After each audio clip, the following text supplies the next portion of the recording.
Megamind Ultimate Showdown is one of the lowest rated animated movie tie-in games on Metacritic, which is saying something because it's a genre that has provided the world with many awful pieces of painful junk. Megamind is a decent enough movie. It's by no means a masterpiece, but it's a fun enough superhero parody with solid jokes and a quick pace. Overall, it was received well, unlike the game. Luckily for you, I value my time little enough to spend some of it playing the things, so here we are. This is Megamind Ultimate Showdown on the Xbox 360. Let's get this over with. The game opens with a cutscene that manages to cram the entire plot into about 60 seconds. Off-screen, a villainous group called the Doom Syndicate has stolen all of Megamind's things. That's the entire plot. Yep, it's one of those games where at the start it says, all your things have been scattered, now go get them, and that can be the whole game because we can't be bothered coming up with any actual plot or motivations to follow, so there you go. The cutscene looks admittedly pretty solid, but there's definitely something off with the character animation. It almost feels like they had access to the character models from the movie, but they didn't have the talent to animate the appropriate expressions. Like, this is the moment Minion tells Megamind who did it. It was the Doom Syndicate, sir. The Doom Syndicate. Something's a little off. Now we get to the gameplay, and I have to say, holy shit. It is pathetic. Here's the thing. Usually in these videos, I'd take you along for the ride with me and talk you through my experience with the game in chronological order. But I'm not going to do that this time because after the first couple sentences, I would be repeating the same thing 1,000 times. The gameplay has two massive problems. The first problem is that it's all the same gameplay again and again. And the second problem is that this gameplay is all a bit Hooray! Where to begin with this tragic gameplay? How about the enemies? There's only one enemy type in the entire game. It's just waves and waves of what the game calls goons. Depending on whether you're in the boring looking city or the typical lazy trope of a sewers section, the appearance of these enemies may vary. But don't be confused, beyond their visuals, they are identical and every fight plays out the same. Which is you spam X until they die. You just spam X and the game locks onto them whether you're in close combat or ranged, and there's no chance they'll ever kill you. There's no chance anything interesting will happen in any of these fights. The only time you'll ever run into trouble fighting enemies is when the animation results in you going over the edge of a high place, and when that happens, you'll just respawn where you were like it never happened.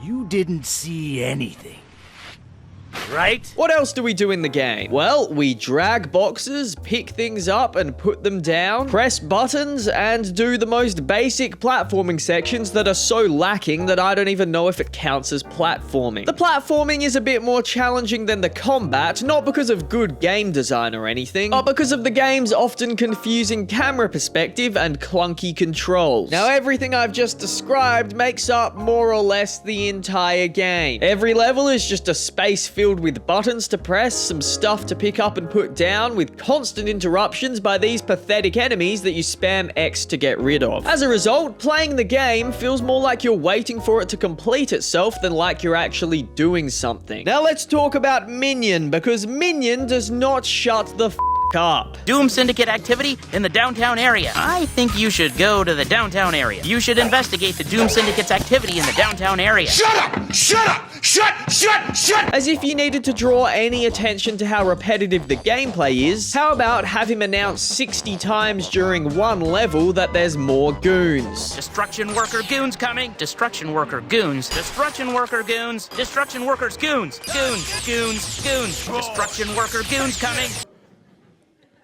I couldn't take it. I stood up. I go, shut the f*** up! He also never stops telling us what obvious thing to do next. The entire thing feels like a tutorial because the gameplay doesn't change and the voiceover doesn't shut the f*** up about what we need to do next. So throughout the game world, there's a few items we switch between, such as Megamind's blowing glove or his shrinking gun. We can only have one equipped at a time and have to switch at the item's spawn point. There might be a switch that we need to have the glove equipped to turn on, or a bunch of boxes we need to shrink to move forward. Maybe if we had access to all of these items at once and the game bothered to use level design to make switching between them fun and interesting, there could have been some some decent gameplay. But the way it works here, it's just a time-wasting case of going, okay, I need the other tool now, so I'll just walk over and get it and come back and do the thing. And now I need the other one, so I'll walk back here to switch and continue. And regardless of which tool you're using, it still functions the same in combat. All it affects is whether the animation you're seeing is electricity or laser shots or wind. It's frustrating because it feels like the variety of equipment should naturally result in gameplay variety, but it just doesn't. What's the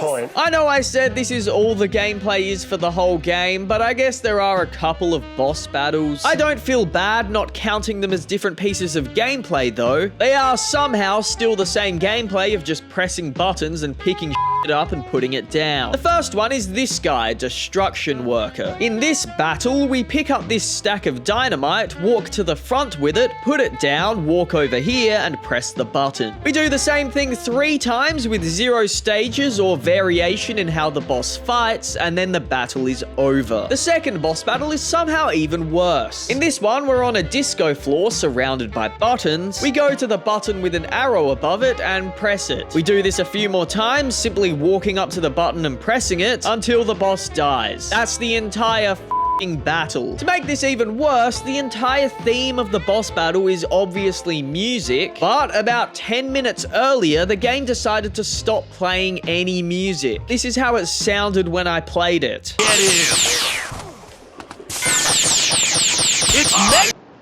don't even want to be around anymore.